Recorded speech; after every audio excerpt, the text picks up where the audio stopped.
What's going on, y'all? Welcome back to another episode of The Jump. Week 0 is in the books. We officially have Week 1 upon us. So we're right here. This will be kind of a recap and a preview type thing. I'm still trying to navigate how this schedule will look. I think as of right now, the plan will be to do kind of like a recap, preview type thing. Or like small recap, big time preview type of thing in the middle of the week, and then do Saturday night episodes if I'm available. Or Sunday afternoon after church or something of that sort. But to have more of like a recap type of thing instantly. So I don't sit with the thoughts and change my mind on anything, and that I can do it kind of live. So still trying to navigate that, but nonetheless, we're here to talk about some Week 0. We had 5 games, one massive one, the top 25 matchup between Iowa State and Kansas State, Farmageddon over in Ireland. So with all that being said, let's get straight into it. So Week 0 was a blast. It brought back college football. It had everything that we needed. It had weird feeling games. It had good games. It had some terrible defense, some fun offense. It had all of it. So we're here to talk about a little bit of it. So there's mainly 2 big topics that were takeaways. And then there's some news stories. And then I need to talk about a couple of the games this week and what they have on the table meaning-wise. So, Week 0. I think I'm ready to stamp the word from me that I'm tired of the Ireland game. Yes, college football is sloppy. Yes, it is a absolute mess. All of that stuff. But it is not that bad. It is not what that was. That is not a representation of what college football is in the slightest. We had a muffed punt and an injured player on that play with Dylan Edwards early on in the game. So Kansas State's without their starting running back the whole game because of the terrible surface. There's not even paint that they could put on the field to paint it. It was just terrible. There was a muffed punt and a fumble within the first 5-ish minutes of the game. Carson Hansen just couldn't catch the ball on the pitch near the goal line. It's just a mess. It was a mess. That's the only way to put it. So I do think that Kansas State, they probably should have ran it more with Avery Johnson. He was able to run. It felt like almost any time he wanted to, but they sat and decided to throw the ball a billion times. So I think both these stat books here were confusing because it looks like Avery Johnson played a really good game, at least to me, if you look at the stat sheet, but he didn't. And if you look at Rocco Beck, it looks like he plays a terrible game on the stat sheet. But I thought he played amazing. Early on, that offensive line wasn't great. The offensive line ends up figuring out a little bit, and then his pocket presence ends up growing throughout the game rapidly. You could just tell. Half of his passes that were incompletions hit the receivers in the hands. Obviously, a few were not great, but still hit him in the hands. And I just wish this game was played in America somewhere. I like the Ireland game, but I don't want it to be this magnitude of a game. I was excited about there being such a huge game. But on that playing surface, just play next year is the TCU North Carolina. That one's perfect to me. That one is awesome. It doesn't have conference stuff on the line. Like this one, these are 2 Big 12 title contender teams. Kansas State was the favorite going into Week 0 to win the conference, and now they catch themselves a game back where they have to figure some things out and figure them out quick. So I think I'm ready to move this game to America. If they're going to have games this big, Week 1, let's just play it in America. Farmageddon did not deserve to be in Ireland. They deserve to have a massive neutral site, whatever you want to do in America, and play it on great surface. So that one had me a little disappointed, but the big takeaway from this game is, are either of these teams actually Big 12 title contenders? That's the question that I was able to take away from it, because to me, you all know if you've seen any predictions, I'm big on Utah this year.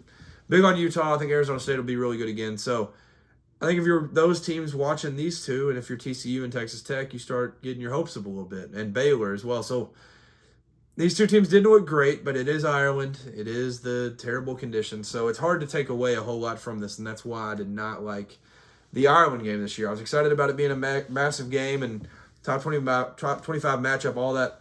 But here we are, and I feel like I didn't really learn a whole lot from the game. So the other big takeaway from this game is the post game. So Avery Johnson, quarterback of Kansas State, and his brother and his dad were fighting Looks like Pops might have been getting him a little bit, but I just don't even know how Avery Johnson is supposed to feel at this point, because I would feel super embarrassed if I was him. I would feel ashamed, disappointed, all these different things. Like, it's just embarrassing to have your family members fighting. At first I thought it was like a big fight and like they were involved fighting other people. Maybe it was Kansas State fans saying something about them. No, it was the father and son. So, yeah, it was crazy. There's nothing else to say, really. I mean, in a puddle in Ireland, the whole thing was just all messed up, and I feel really bad about that situation. But nonetheless, it brought tons of content Saturday after that game. Another big takeaway from Saturday, Hawaii played Stanford. Hawaii has a kicker that nails a walk-off game-winning field goal. But the story behind him is why we love college football. He learned how to kick on YouTube, went JUCO in Ohio, then transferred to Hawaii. And also speaks incredible English, and he also learned that on YouTube. So this man is what makes college football college football. It's amazing to see where he's come from. I don't have his name pulled up on here, but shout out to him, the Hawaii kicker. Let me see if I can get his name pulled up real quick, because he deserves all. Kensei Matsuzawa, I think is how the broadcast said it. 26-year-old from Japan who learned how to kick on YouTube. Yeah, what a guy. What a player. So shout out to him. Hope nothing but the best for him all year. And prayers for Alajado's injury, which I don't know the severity of it because it was hard to tell. It looked very serious at points and then not serious at all at points. So, I don't know. Obviously, Frank Wright, he's probably beating himself up over that. And he's probably tore up because there's no reason Stanford should have lost that game, but they did. And he gave us the storyline of this Hawaii kicker, so I'm very thankful for that. Some of the news stories this week, outside of... Well, actually, I need to give some light to the other games. So, Kansas killed Fresno State. Jalen Daniels looked amazing. UNLV, who is a team that some people had as like a playoff hopeful, just because a lot of people were very high on Dan Mullen. I've seen numerous accounts that had them as the G5 team this year. They ended up winning a close one against Idaho State. Horrible defensive performance for them. And then WKU rolls. Maverick McIver. He looked amazing for the top. So, they beat Sam Houston 41-24, I believe it was. So, those games were also fun. I enjoyed those. Those were just more blowouts. And then the UNLV was just... That wasn't streaming on like anything, so I barely got to watch that one at all. So, but that's it for week 0. Moving on. Now, this week, there's been 2 big storylines. Early in the week, the SEC announced the transition to a 9-game conference schedule starting next year. So, this will be super interesting. I can't tell you if I'm a fan or not. There's one big flaw on why I think I'm maybe not a fan of it, and I'll talk about that in a little bit. So, it'll be massive because home and away games will happen with each team every 4 years. So if you go to a college and you go there for 4 years, you will at least see every single team in the SEC play at your school once. Now, the good part of a 9-game conference schedule means that the old-fashioned rivalries will be able to stay. So before this, they talked about 8-game schedules, doing pod systems, and having you only play like these divisions, whatever, and you'd be missing some of the old rivalries. So, for Georgia to be able to keep a Georgia-Florida, a Georgia-Auburn, Georgia-Tennessee, Georgia-South Carolina, to keep all of those 9 games, I think is the best available for that. So, I think that's going to be a really good part, is the fact that LSU, it feels like, has 80 rivals in the conference. So, they'll be able to keep all of them. For me personally, as a Kentucky fan, we'll get to keep South Carolina. We'll get to keep Georgia, Tennessee, Vandy, all these different schools. So I think that's a good part of it. It'll start next year. And then obviously, like I said, if you're a college student, you go there 4 years, you'll get to see every team. Texas A&M has been in the SEC since 2012 and hasn't hosted Georgia and hasn't played at Kentucky the entire time. It's crazy. So this will assure that happens. So that'll be a good thing. Now, the one problem with that, 9-game schedule makes it very tough because there's a lot of teams in this conference that have out-of-conference rivals. So, South Carolina playing Clemson, Kentucky playing Louisville, Georgia playing Georgia Tech. All these different schools, this adds a 10th game to the schedule if they want to keep those rivalries, and just makes the schedule that much harder.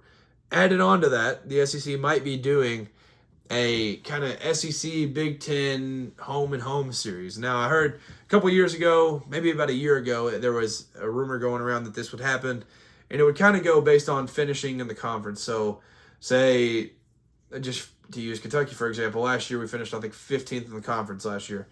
15th out of 16th. So then the 15th ranked team in the Big Ten last year, I don't know who that would have been, maybe, I don't know. Around that group's probably Maryland, Michigan State, somewhere around there. Rutgers is towards the bottom. So, like, Kentucky would do a home and home with those teams. So, like, it would match up. You have that. You play them home. You play them there, and you call it that. So, that might end up happening, which would add another game. So, that makes 11 very, very difficult games. So, then you can have one cupcake game, unless you just want to load the full schedule up. So, now, as a viewer, that's amazing because we just get incredible elite football all year round, and the FCS Cupcake Week for the SEC is just gone. But it does make it very tough because the big flaw with this is this feels like the SEC is the final thing that is basically isolating big college football from little college football, which is sad. The UCFs of the world, the Northern Illinois of the world that beats Notre Dame last year, Appalachian State that plays Michigan, they beat Michigan in 2007. So they have these massive upsets in our college football history that we all adore and remember. We will not have those anymore. Because, like, Georgia, for example, if they're playing a 9-game conference schedule, if they play Georgia Tech and they play a Big Ten team, they've got 11 games filled out. Why would they play a good, respectable G5 team? Why not just Week 1 play a terrible, terrible team that you know is nothing but a warm-up and you'll just kill them? Why pay a team to come play you like an App State that could come beat you and take your money and give you a loss when you've already got such a big gauntlet ahead of you?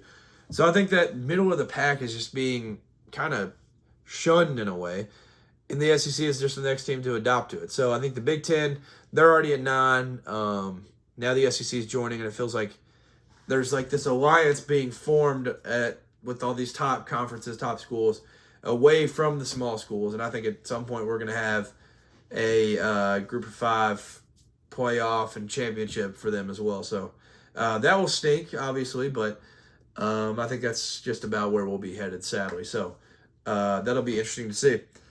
Then another big news type thing from this week, Ohio State banned Dave Portnoy. So Dave Portnoy, for somebody that's watching that maybe doesn't know who that is, he's the owner of Barstool. And if you're watching and you don't know what Barstool is, then I don't really know how you found the channel. He's the owner and just started Barstool. And obviously very, very, very big Michigan fan. Now Barstool just did a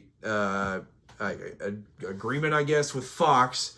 So the Fox has the Big Noon Kickoff. So they do Big Noon Kickoff. They'll do stuff outside the stadium, and then they go in right before the game, similar to how College Game Day does. For some games, they don't do it for all. But so their plan was to go inside the shoe. Ohio State says Dave Portnoy cannot go. Now, this seems extremely, extremely, extremely soft. It's actually sad. So I'm stunned that they did this. If I was them, I would have put the Ohio State trophy just everywhere. I would have put it on the middle of the table, maybe covering his face at some point. I would have been petty about it if I was Ohio State, but it just seems extremely soft, and it gives Michigan much more fuel to kind of clown on them. So it's shocking, but yeah, here we are. Portnoy, he gets banned from the shoe. So he has said some crazy stuff, but so has everybody else. So I don't really understand that full part. So, but nonetheless, it adds to the drama and the Michigan-Ohio State rivalry. So that'll be fun. All right, week 1. We have absolute cinema all week. I've said for a little bit now the best week one that we've ever had is happening this year. From Thursday to Monday, we have nothing but blockbuster games on. It's going to be incredible. So Thursday, the night that this comes out, this will come out Thursday morning. Thursday at 9 p.m., the Nebraska Cornhuskers, who may be the surprise team of the year that can maybe end up making the playoff, open up playing Cincinnati Bearcats. So I think Nebraska rolls, but this being a Big Ten, Big 12 matchup, week one, Thursday night, absolutely amazing. Friday, Auburn at Baylor, 8 p.m. on Fox. That's going to be incredible. Also at 8 p.m., Georgia Tech, Colorado. That's going to be awesome. All three of those games, Thursday, Friday, cinema. That's going to be incredible. But then you get to Saturday. To start out Saturday at noon, you have Syracuse and Tennessee. A fun matchup nonetheless, but it's a threatening matchup. I think Syracuse is live in this one. I think there's a chance that they could upset Big Orange. I was thinking GBO. But Tennessee, not saying they're going to get upset, but they need to be on the lookout a little bit. Syracuse is live. That's going to be a fun one. Also at noon, the game of the century. Number 1, Texas versus number 3, Ohio State in the shoe. Texas's last matchup was Ohio State. They gave Ohio State the best matchup that they had the entire postseason run. Gave them a fight. Now they get to play them back-to-back games. They haven't played a game since that loss. And Arch Manning put out quite the quote when being asked about this game and really just the season in general. Ahead of this game, he was asked about the pressure of playing for Texas and having the target on your back. He said, "The target's not on our back. We got a red dot on everyone else." I don't care if that was a planned quote or what it was. That's the hardest quote I've ever heard in my life. Arch Manning is just the absolute best. That's the only way to put it. That quote is incredible. So, Texas at Ohio State. Two teams that are absolutely loaded on both sides of the ball. I do think Texas probably has the edge to me. Obviously, it's not bold because they're number 1. But Ohio State's the favorite as of right now. So, I just think that Texas defense is too good. And I think Ohio State, they have the playmaking. Obviously, they have the best offensive player and defensive player in the country. But I think Texas pulls this one out. I'll put out my predictions on Friday. Moving on from that one, 3:30, Alabama at Florida State. Going to be absolutely incredible. 7:30, LSU at Clemson. Top 10 matchup. Number 9 traveling to number 4 on ABC. This is going to be electric. I mean, this is the game that people have been talking about since mid-July. And here we are. It's happening this Saturday night. Sunday, the Beamer Bowl is what I'm going to call it because Frank Beamer's old team is playing his son, Shane Beamer's current team. One of the most hyped up teams going into the offseason was South Carolina after they claimed to be snubbed from the playoff. Now they get to play Virginia Tech. I believe it's in the Benz. And they get to play them to kind of defend what they believe should have been a playoff team last year against a very, very feisty Virginia Tech team that is very alive in this game. Sunday, 7:30, Notre Dame, Miami, number 6 versus number 10. This is the third of the top 10 matchups that we have in week 1. What do they call this? The Catholics versus Convicts. What a ball game we have here. Notre Dame, Miami is going to be absolutely incredible. And then Monday, Bill Belichick's debut against Josh Hoover, Jordan Dwyer, Eric McAllister, a loaded TCU team playing North Carolina Monday at 8 p.m. Nothing but great football all weekend. We have a week 1 slate that's going to be incredible. Like I said, I'll put out my official predictions for some of these games on Friday. But we're here. We're here. Week 1 is officially upon us, and I cannot wait to watch these games this weekend. College football is officially back. Last year we had the first, basically, defensive player to win Heisman for the first time in a while. Will we have a Manning continue the legacy this year? We'll see. We'll see what Arch Manning can end up doing. This season is upon us, and everything is on the table. We have who was probably the best freshman wide receiver of all time coming back to his respective team. All this incredible sophomore class with tons of loaded freshmen coming in. Some of the top brands in the game are at the top of the sport right now. We'll see if they can defend and see if some of these teams that have been kind of disappointing for quite some time, if they can finally get to the mountaintop and win a national championship in 2025, 2026. So we're here. Week 1 is upon us, and I am excited for college football. And like I said, when this comes out today, college football feels like it is officially back. Nebraska, Cincinnati kicking it off for us this week. Thank you for tuning in. Thank you for all of the support throughout the offseason. College football is back. We've made it. After all of the talking about media days and the dog days of summer, we have got here. We've talked about week 0. We're here at week 1. Leave some comments. Throw a like. Subscribe if you like the content. If you enjoy college football, we'll be talking it here. See y'all. Peace.